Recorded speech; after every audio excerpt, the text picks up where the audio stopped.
Pour présenter un petit peu le service restauration, on a une cuisine centrale municipale. On fait à peu près 3000 repas par jour. On s'occupe des convives scolaires, des convives petite enfance, donc des crèches.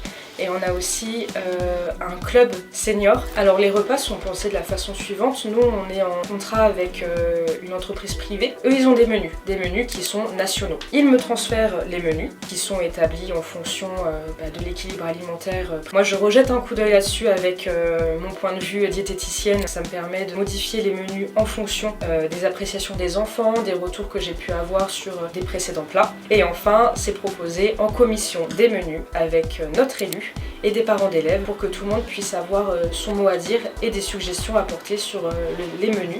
Sur le service restauration, on a un menu unique. Donc on ne fait pas de menu adapté. On a par contre le respect de tout ce qui va être réglementation GMRCN avec un poisson par semaine minimum. On a une viande rouge minimum par semaine également comme le veut la réglementation. Et on respecte évidemment la loi Egalim avec au minimum un repas végétarien par semaine. Parfois ça peut aller jusqu'à 2. Ça va dépendre des propositions, des nouveautés. Et on est dans le respect de tout ça. La seule chose qui est adaptée, c'est le repas des bébés. C'est le même repas que les grands mais en version mixée.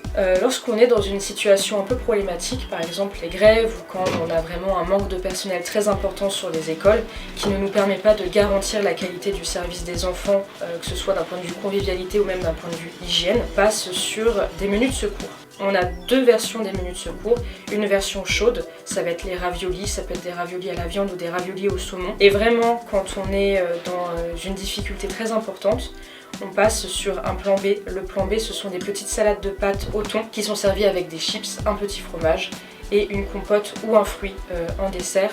Ce qui nous permet que les enfants aient un repas équilibré tout en limitant à la fois la vaisselle et aussi la manœuvre au moment du service. À la cuisine centrale, les agents sont formés à l'hygiène alimentaire. Il y a plusieurs étapes puisque toutes les étapes sont vraiment nécessaires à la bonne qualité sanitaire des repas.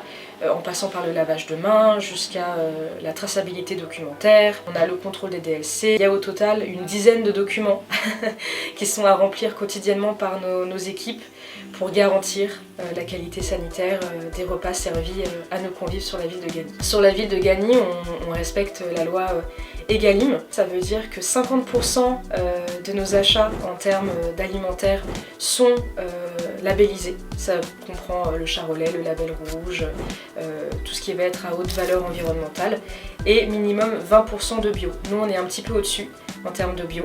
En tant que diététicienne, j'essaye vraiment de faire en sorte que les enfants aient des produits de saison et des fromages de bonne qualité, continuer leur diversification alimentaire et de pouvoir leur proposer une éducation au goût pour qu'ils testent un maximum de choses et que la cantine soit vraiment un lieu de découverte.